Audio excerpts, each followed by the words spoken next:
الدرس في فضيلة الجهاد والمجاهدين سورة الأنفال تفسير ابن كثير. الحمد لله رب العالمين والصلاة والسلام على أشرف الأنبياء وسيد المرسلين سيدنا محمد وعلى آله وأصحابه أجمعين. اللهم صل على سيدنا محمد وعلى آل سيدنا محمد كما صليت على إبراهيم وعلى آل إبراهيم في العالمين إنك حميد مجيد. أعوذ بالله من الشيطان الرجيم. بسم الله الرحمن الرحيم. يا أيها النبي حسبك الله ومن اتبعك من المؤمنين. يا أيها النبي حرض المؤمنين على القتال إن يكن منكم 20 صابرون يغلبوا 200 وإن يكن منكم 100 يغلبوا 1000 من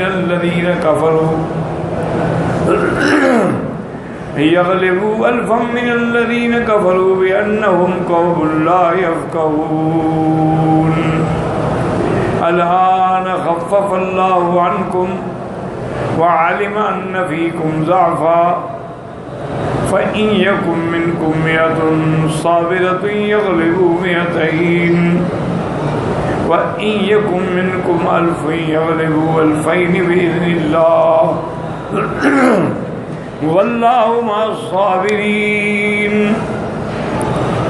قال المؤلف والمفسر رحمه الله تعالى أدام النفع بعلومه وعلومكم في الدارين آمين إلى أن قال يحرض تعالى نبيه صلى الله عليه وسلم والمؤمنين على القتال ومناجزة الأعداء ومبارزة الأقران ويخبرهم أنه حسبهم أي كافيهم وناصرهم ومؤيدهم على عدوهم وإن كثرت أعدادهم وترادفت امدادهم. اب اللہ تعالیٰ ان آیات میں اپنے پیغمبر صلی اللہ علیہ وسلم والمؤمنین کو تیار کرتے ہیں جہاد کے لیے، کہ جہاد کے لیے تیار ہوں، دشمنوں سے مقابلے کے لیے، دشمنوں کے مبارزے کے لیے.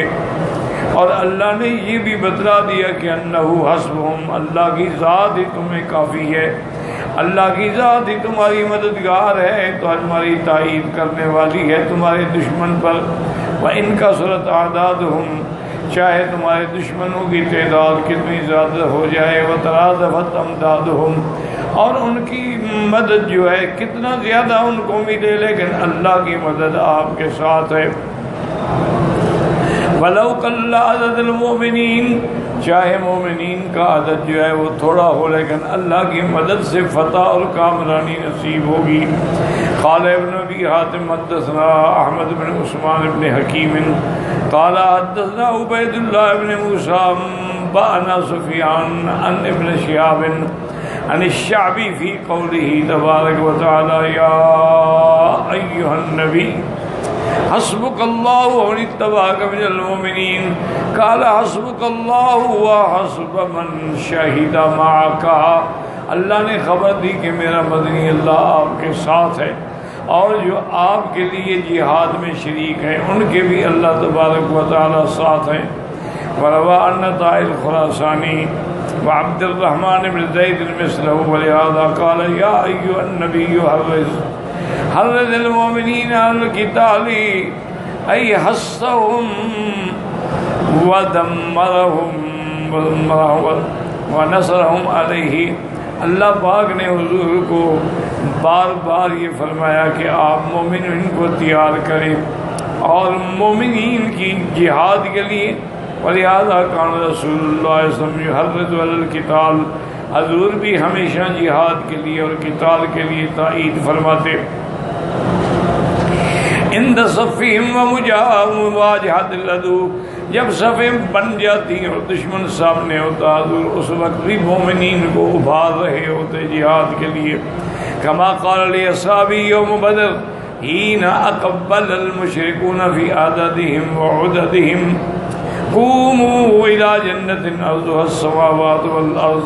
جیسے کہ بدر کے موقع پہ حضور پاک نے اپنے صحابہ کو ارشاد فرمایا جب مشرک ان کا لشکر جو تھا وہ عدد میں بھی زیادہ تھا اور عدد میں یعنی سلاح میں اور ہتھیاروں میں اور دولت میں. قوموا الی جنت، کھڑے ہو جاؤ ایسی جنت کے لیے جس کا عرض جو ہے وہ آسمان اور زمین ہے، کیونکہ مومن کبھی ناکام نہیں ہوتا. اگر شہید ہوگا تو مراتب عالیہ ہیں اور اگر زندہ رہے گا تو غازی بن جائے گا.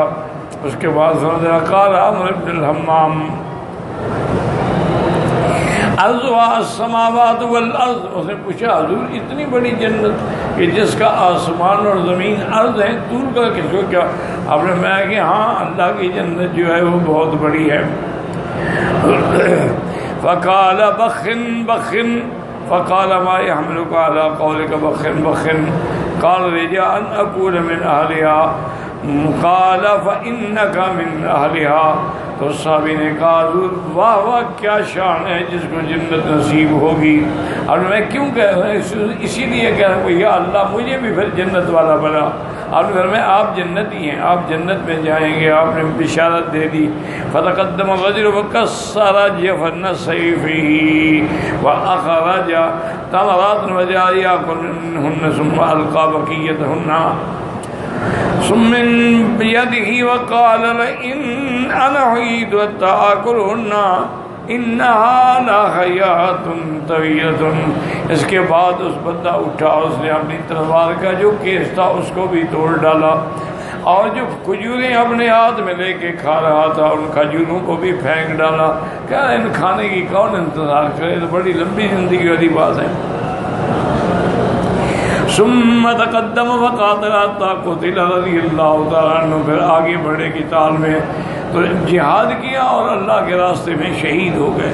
وقد روى عن سعيد بن المسيب وسعيد بن جبير ان هذه الآية نزلت حين أسلم عمر بن الخطاب رضی اللہ تعالیٰ وقبل به الأربعون وفي هذا النذر لأن هذه الآية مدنية وإسلام عمر كان بمكة بعد الهجرة إلى أرض الحبشة وقبل الهجرة إلى المدينة والله أعلم. اب بعض مفسرین فرماتے ہیں کہ یہ آیت کا شان نزول یہ ہے کہ جب حضرت عمر بن الخطاب مسلمان ہوئے تو اب مسلمانوں کا عدد جو ہے وہ 40 پورا ہو گیا. لیکن مفسر فرماتے ہیں یہ قول صحیح نہیں ہے، اس میں یہ اعتراض ہے کیونکہ یہ آیت مبارک جو ہم پڑھ رہے ہیں یہ تو آیت مدنیہ ہے اور حضرت عمر کا اسلام تو مکے میں تھا اور بعد الہجرت الى ارض الحبشۃ وقبل الہجرت الى المدینہ واللہ اعلم. ثم قال تعالی مبشرا للمؤمنین وآمرا ان یکن منکم 20 صابرون یغلبوا 200 وَإِن يَكُن مِّنكُم 100 يَغْلِبُوا أَلْفًا مِّنَ الَّذِينَ كَفَرُوا كُلُّ وَاحِدٍ بِعَشْرَةٍ. اس کے بعد اللہ نے مومنوں کو خوشخبری سنائی اور حکم دیا کہ جم جاؤ، تم اگر 20 صبر کرنے والے ہوگے تو 200 پہ تم غالب آ جاؤ. یعنی ایک آدمی 10 سے لڑے گا. سمن سے عادل امر بقیت البشارت. تو اس کے بعد یہ حکم ختم ہو گیا لیکن وہ بشارت جو تھی وہ باقی ہے. قال عبداللہ بن مبارک حدثنا جریر بن حازم حدثنی الزبیر بن الخریت ان اکرم بن عباس قال بان ان یکم منکم 20 صابر یغلبوا 200 شق ذلك على المسلمین حين فرض الله عليهم لا يفر واحد من 10. اب جب یہ آیت نازل ہوئی تو صحابہ کے لیے بڑی مشقت پڑ گئی کہ ایک آدمی 10 سے لڑے، کوئی آسان بات تو نہیں ہے. اگر ان کے 10 کے مقابلے پر بھی بھاگے گا تو گناہ گار ہوگا. پھر اللہ نے رعایت فرما دی وقال الآن خفف اللہ عنکم الی قوله یغلبوا 200. اللہ نے فرمایا اب اگر تمہارا 100 ہوگا تو 200 پہ غالب ہوگا. یعنی ایک کا مقابلہ پہلے 10 سے تھا، اب ایک کا مقابلہ 2 سے ہوگا. قال خفف اللہ عنہ من الدتی والنقص من الصبر بما خفف عنہم. اللہ نے رعایت فرما دی کہ اب چونکہ ضعف ہے، کمزوری ہے، تو لہٰذا اب ایک کا معنی یہ ہے کہ پہلی آیت کے مطابق اگر ایک آدمی 10 کے مقابلے پر بھی بھاگے گا تو گناہ گار ہوگا، لیکن پھر رعایت ہوگی اب ایک آدمی 2 کے مقابلے پر بھاگے گا تو پھر گناہ گار ہوگا. اگر سامنے اس کے ایک کے بجائے یعنی یہ 100 ہیں اور وہ 200 ہیں تو پھر کبھی نہیں بھاگنا چاہیے، جم کے اللہ کے راستے میں جہاد کریں. روى البخاری من حدیث ابن مبارک نحوه وقال سعید حدثنا سفیان عن عمرو بن دینار عن ابن عباس في آدرائے قال كتب عليهم لا يفر 20 من 200 ثم خفف الله عنهم، پھر اللہ نے رعایت فرما دی وقال الآن خفف الله عنكم وعلم أن فيكم ضعفا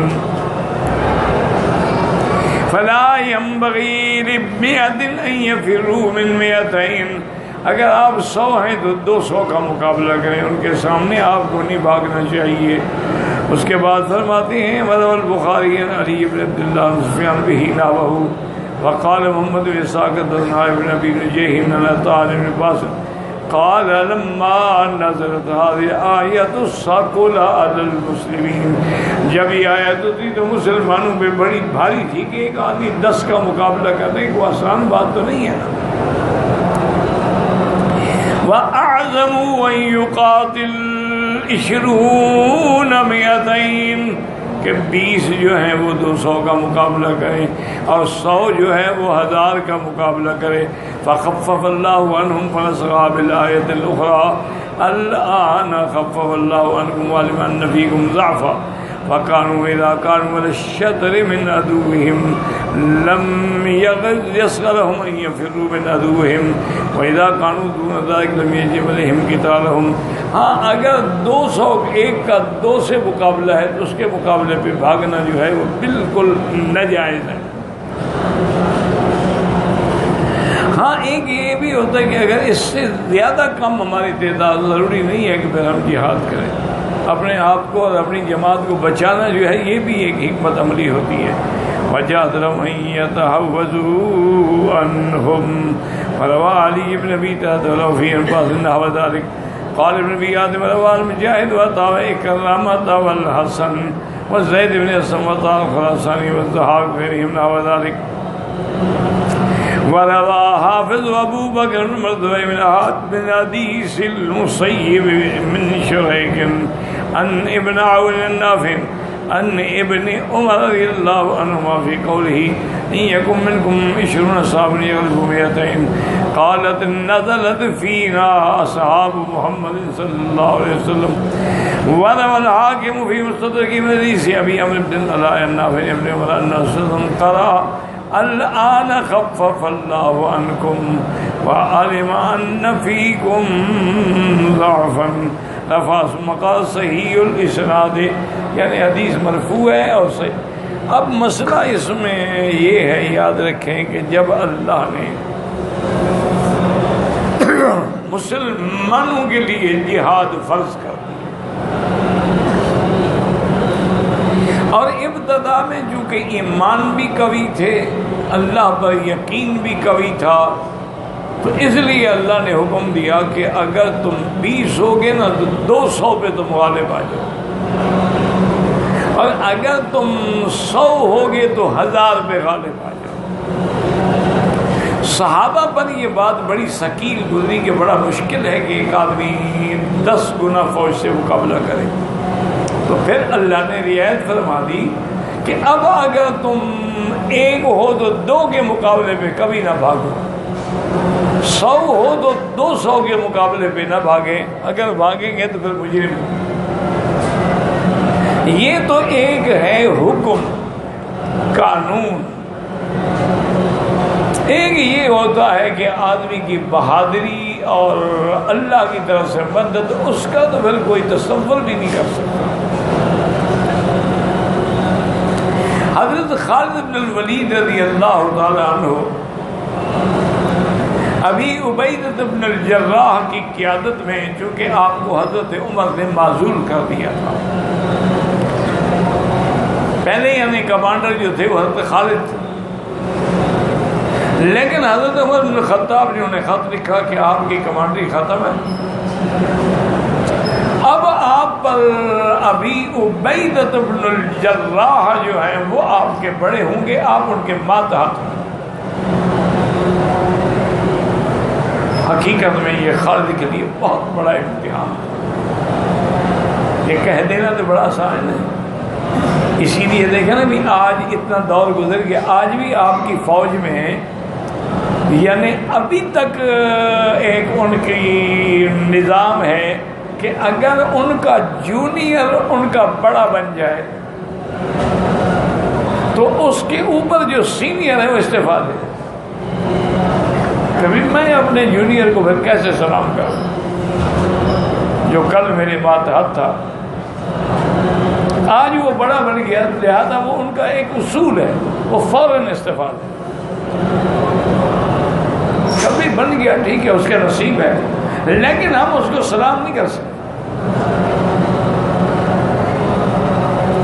تو حضرت خالد بن الولید کے لیے بھی یہ حکم جو ہے بڑا شاک تھا، لیکن آپ نے اپنی قوت ایمانی سے وہ حکم ابو عبیدہ رضی اللہ تعالیٰ، عبیدہ بن الجراح رضی اللہ تعالیٰ کی خدمت میں خود پہنچایا کہ جی حضرت عمر کا یہ آرڈر ہے،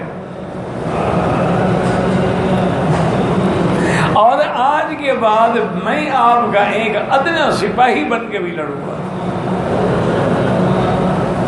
میرا جہاد جو ہے وہ اللہ کے لیے تھا، عہدے کے لیے تو نہیں تھا۔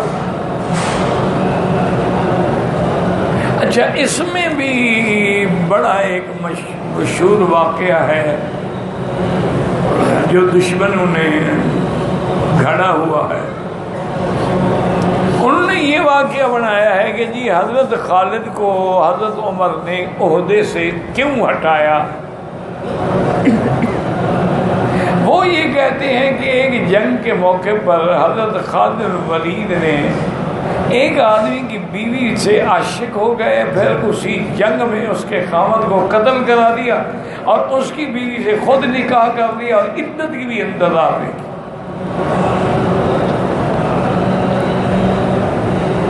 حالانکہ اگر وہ مر گیا تھا تو اس کی بیوی کے لیے 4 مہینے 10 دن تو عدت ہے۔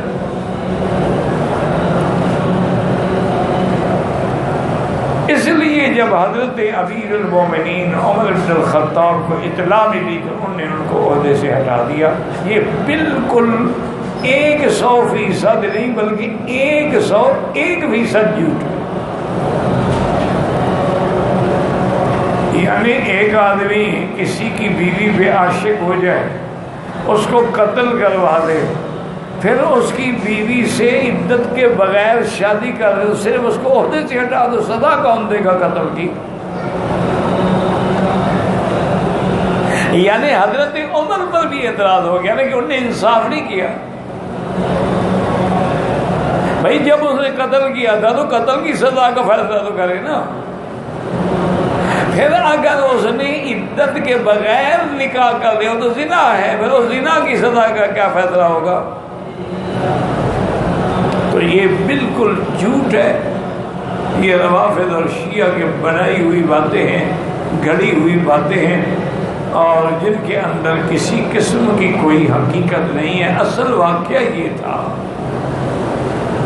کہ حضرت خالد بن الولید رضی اللہ تعالی عنہ جہاں بھی گئے ہیں، جس جنگ میں بھی آپ کو بھیجا گیا، اللہ کی رحمت سے فتح نے قدم چومے، اسی وجہ سے آپ کو حضور نے لقب دیا تھا سیف الرحمن، اللہ کی تلوار ہے۔ تو یہ بات جو ہے نا زبان زد عام ہو گئی بھی حضرت خالد جہاں جائے گا فتح ہوگی۔ حضرت عمر کو یہ بات ناگوار گزری کہ لوگ تو پھر شرک میں مبتلا ہو رہے ہیں کہ فتح کا مقصد یعنی خالد ہے، خالد بن ولید مر جائے تو مسلمانوں کو کبھی فتح حاصل نہیں ہوگی۔ یہ کیا ہے، کیا عقیدہ ہے؟ اس اس برے عقیدے کو مٹانے کے لیے، چونکہ حضرت عمر ان چیزوں کا بڑا خیال رکھتے تھے، جیسے حدیبیہ میں جس درخت کے نیچے حضور پاک نے بیعت کی ہے، وہاں کچھ صحابہ نے اپنی تلواریں لٹکائیں، حضرت عمر نے حکم دیا درخت کاٹ دو، حالانکہ تبرک بے آثار الانبیاء میں تو اختلاف ہی نہیں ہے کسی کو، سب کے نزدیک جائز ہے۔ اس لیے صحابہ حضور کا بچا ہوا پانی لے کے اپنے چہروں پہ مل لیتے تھے، حضور کا لعاب دہن بھی ہاتھ میں لے کے چہرے پہ مل لیتے تھے، حضور کے کپڑے محفوظ رکھتے تھے، حضور کے ناخن محفوظ رکھتے تھے، حضور کے بال محفوظ رکھتے تھے۔ اس لیے امام بخاری رحمۃ اللہ باقاعدہ باب باندھا ہے کہ آثار الانبیاء سے تبرک پکڑنا جو ہے وہ جائز ہے۔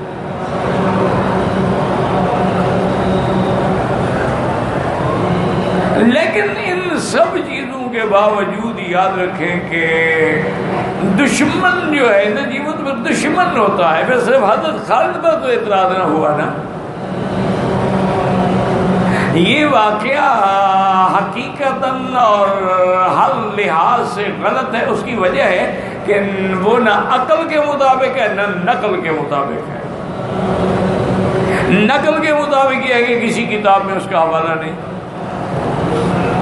اور عقل کے خلاف اس لیے ہے کہ بھی پھر قتل کے مقدمے کا کیا کیا حضرت عمر نے، اس عورت سے نعوذ باللہ عدت میں آپ نے اگر نکاح کر دیا تو زنا کے فیصلہ کیا کیا آپ نے؟ یہ تو کوئی فیصلہ نہ ہوا کہ صرف عہدے سے ہٹا دو۔ تو اصل وجہ یہ تھی کہ حضرت عمر نے اس دماغوں میں جو خلل آ گیا تھا جی فتح خالد کے لیے ملتی ہے، اس کو ختم کرنے کے لیے انہیں معذور کر دیا۔ اور یہ حضرت خالد ولید کا کمال ایمان ہے کہ جو آدمی ان کے ماتحت تھا، اب ان کے ماتحتی میں آپ نے کہا کہ میں بالکل میں اللہ کے لیے جہاد کرتا ہوں، عہدے کے لیے تو نہیں کرتا۔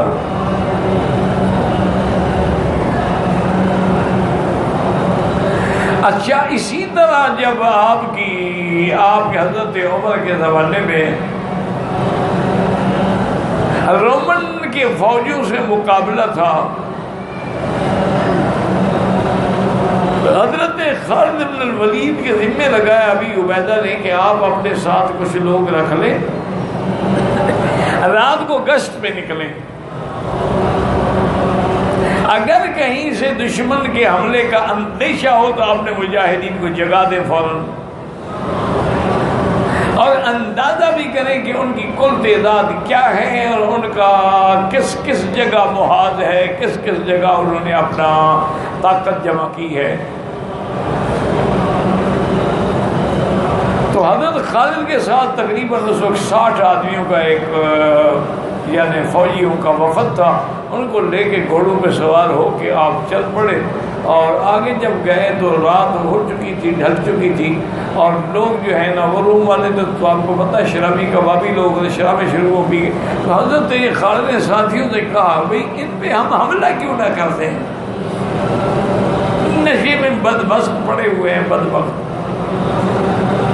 انہوں نے کہا خالد کیا کہہ رہے ہو، ان کی تعداد 60,000 ہے اور ہم 60 آدمی ہیں، 60,000 سے لڑیں گے؟ ہم نے فرمایا یار مدد جو ہے نا، فتح جو ہے وہ کبھی عدد پر تو موقوف نہیں ہوتی، فتح تو اللہ کی طرف سے ہوتی ہے، وَالنَّصْرُ إِلَّا مِنْ عِنْدِ اللَّهِ۔ فرمایا کہ اگر تم لوگ نہ بھی میرے ساتھ دو نا، میں تو حملہ کروں گا، میں تو اس موقع کو ضائع کرنا نہیں چاہتا۔ حضرت عمر نے خلاصہ یہ ہے کہ ان پہ حملہ کر دیا، وہ بھی ہڑبڑا گئے، جاگ گئے، چلو حملہ کر دیا، 10 پہ 20 پہ 1000 کا لشکر تھا، باقی تو اٹھ کے کھڑا ہو گیا نا۔ حضرت ابی عبیدہ اپنے خیمے میں سوئے ہوئے تھے کہ خواب میں انہیں کہا گیا کہ بھئی ابی عبیدہ تم آرام کر رہے ہو اور خالد دشمنوں میں گھر گیا ہے، اٹھو اس کی مدد کے لیے۔ ابی عبیدہ ہڑبڑا کے اٹھے، فرمایا الرحیل الرحیل الی نصرت خالد، جلدی لشکر تیار ہو جاؤ۔ حضرت ابی عبیدہ فرماتے ہیں کہ ہم جلدی سے جتنے جلدی نکل سکتے تھے بھی جو تیار جلدی نکلیں باقی آ جائے پیچھے سے. تو میں نے دیکھا کہ 2 گھوڑ سوار جو ہیں وہ ہماری اس نظم کو ہماری صف کو چھوڑ کے آگے نکل رہے ہیں ہم سے. ابو عبیدہ فرماتے ہیں کہ میں نے اپنے گھوڑے کو مہمید لگائی, میرا گھوڑا بہت تیز تھا, میں نے ان دونوں کو آواز دی کہ ٹھہر جاؤ, دشمن ہو تو مقابلہ کرو, اگر دوست ہو تو ہماری نظام نظم کو توڑ کے کیوں ہم سے آگے جا رہے ہیں. تو ان میں سے ایک نے کہا ابی عبیدہ میں خالد بن الولید کی بیوی ہوں, میں نے جب آواز سنی کہ خالد جو ہے وہ دشمنوں کے گھیرے میں گر گئے ہیں تو خیمے میں میں نے نظر ڈالی تو وہ جو ٹوپی مبارک ہمیشہ سر پہ رکھتے تھے تو وہ خیمے میں رکھی ہوئی تھی. تو میں نے کہا بھی خالد وہ ٹوپی بھی بھول گئے ہیں اور پھر اس ٹوپی کے بغیر آج پھر شاید ان کو فتح نہ ملے. تو میں نے کوشش کی کہ کسی شکل میں ان تک یہ ٹوپی پہنچا دوں. اصل پتہ ہے کیا چیز تھی, اس ٹوپی میں بال مبارک تھے حضرت پاک. حضرت خالد نے اس ٹوپی کے اندر حضور کے بال سلائے ہوئے تھے اور وہ ٹوپی رکھ کے پھر جہاد کرتے تھے. تو کیسے فتح نہ ہو. تو انہوں نے کہا اب ناراض نہ ہوں, میں کوشش کرتی ہوں کہ کسی طرح وہ ٹوپی ان کو پہنچا دوں. بی بی فرماتی ہے کہ جب ہم میدان کارزار میں پہنچے تو اندھیرے میں اور گرد و غبار میں صرف تلواریں چمکتی ہوئی نظر آتی تھی اور کوئی پتہ نہیں لگتا تھا اب خالد کو کیسے ڈھونڈیں. کہتے کہ اسی اسنا میں نے سنا کہ خالد نے اللہ اکبر کا نعرہ بلند کیا. میں کہا خود یا خالد, وہ بھی میری آواز پہچان گیا کہ میری بیوی کی آواز ہے. پلٹے اور مجھ سے ٹوپی بھی اور ٹوپی سر پہ رکھی, ابو عبیدہ کی فوجیں بھی پہنچ گئی, اللہ نے خالد کو فتح دے دی. تو اب یہ واقعات جو ہے نا یہ 1-2 کا مقابلہ کرے گا یا 1-10 کا, وہ قانون ہے. قانون کے علاوہ جو حالات ہوتے ہیں وہ مستثنیات ہوتے ہیں کہ کسی پیغمبر کا معجزہ ہو جائے یا کسی اللہ والے کی کرامت ہو جائے. اسی لیے ایک بہت بڑے انگریز صحافی نے مسلمانوں پر ایک مؤتمر کے موقع پر اعتراض کیا تھا. اس نے کہا کہ مجھے سمجھ نہیں آتی, آپ کہتے ہیں کہ آپ کا خدا جو ہے وہ عدل فرماتے ہیں, ظلم سے پاک ہیں, نا انصافی سے پاک ہیں, ان کا ہر فیصلہ جو ہے وہ عدل پہ ہوتا ہے. تو علماء نے کہا بالکل ہمارا ایمان ہے کہ ان اللہ لا یظلم مثقال ذرۃ, اللہ ذرے کے برابر بھی کسی بھی ظلم نہیں کرتے. اور نے کہا اس سے بڑا ظلم کیا ہوگا کہ خالد جیسا مجاہد جو خود فرماتی ہے کہ میرے سر سے لے کر پاؤں تک حتیٰ کہ شرمگاہ پر بھی 2 انچ جگہ خالی نہیں ہے جہاں مجھے تیر یا تلوار یا نیزے کا زخم نہ لگا. جس نے اتنی بڑی قربانی دی وہ بستر پہ مر رہا ہے بغیر شہادت کی موت کے, اور وہ خود کہہ رہے ہیں کہ انا اموت کا موت الحیوان, میں تو حیوانوں کی موت مر رہا ہوں, مجھے شہادت تو نہ ملی. تو یہ آپ کے خدا کا انصاف کہاں ہے کہ ان کو کیوں نہیں اتنی قربانیوں کے بعد شہادت ملی. تو الحمدللہ آگے بھی علماء حق تھے, انہوں نے کہا تمہیں پتہ نہیں ہے اللہ کے ہر فیصلے میں راز ہوتے ہیں, اللہ حکمت والے ہیں. اصل بات یہ تھی کہ حضرت خالد کو شہادت تو تب ملتی نا جب کافر کے ہاتھ سے شہید ہوتے, اور کافر کے ہاتھ سے شہید ہوتے تو اللہ کی تلوار کافر توڑ ڈالتا. ان کا تو لقب تھا سیف الرحمان کہ اللہ کی تلوار ہے. اللہ کیسے گوارا کر سکتے تھے کہ اس کو کافر توڑ ڈالے؟ اللہ کی تلوار کو اللہ خود توڑے گا اور دنیا کی کوئی طاقت اس کو نہیں توڑ سکتی ہے. تو اللہ کی شان یہ حالات ہوتے ہیں، واقعات ہوتے ہیں. جیسے کسی شیعہ نے اعتراض کیا تھا کہ سیدنا ابو بکر کو شہادت کیوں نصیب نہیں ہوئی، حالانکہ شہادت تو بہت بڑا مرتبہ ہے.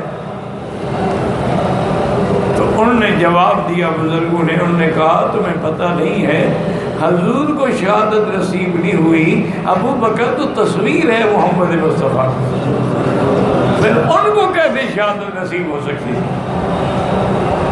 حضور کو بھی شہادت کا مرتبہ اللہ نے دیا کہ جب موت کا وقت آیا تو آپ نے فرمایا یا عائشہ ھذا اوان انقطاع ابہری، اس وقت میری آنتیں کٹ رہی ہیں، من سم الذی اکلت بخیبر، وہ جو مجھے خیبر میں زہر دی گئی تھی اس کا اثر آج ظاہر ہو رہا ہے، تاکہ اللہ کا نبی بھی شہادت کے مرتبے پہ فائز ہو جائے. تو ان کو بھی اللہ نے اس زہر کی وجہ سے شہادت دی، اور ابو بکر کو بھی جس سانپ نے ڈسا تھا اس شہادت کی وجہ سے اللہ نے موت دی. اور دوسرا انہوں نے کہا ظالمو غور کرو، حضور پاک آپ شہید نہیں ہوئے لیکن آپ کا نواسہ حسین شہید ہوا ہے. اگر حضرت ابو بکر شہید نہیں ہوئے تو آپ کا نواسہ حضرت عبداللہ ابن زبیر شہید ہوا ہے، بی بی اسماء کا بیٹا. وہ تو بالکل کاپی ہے محمد مصطفیٰ، وہ تو تصویر ہے محمد الرسول اللہ. وہ تو اتنے حضور میں فنا ہو چکے تھے کہ صحیح حدیث میں ہے کہ جب مدینہ شریف ہجرت میں آئے تو حضرت ابو بکر کہتے ہیں کہ مدینے والے آگے پہلے مجھے ملتے تھے، بعد میں حضور کو ملتے تھے، ان کو پتہ نہیں لگتا تھا کہ اللہ کا نبی کون ہے. ایسا رنگ چڑھا تھا.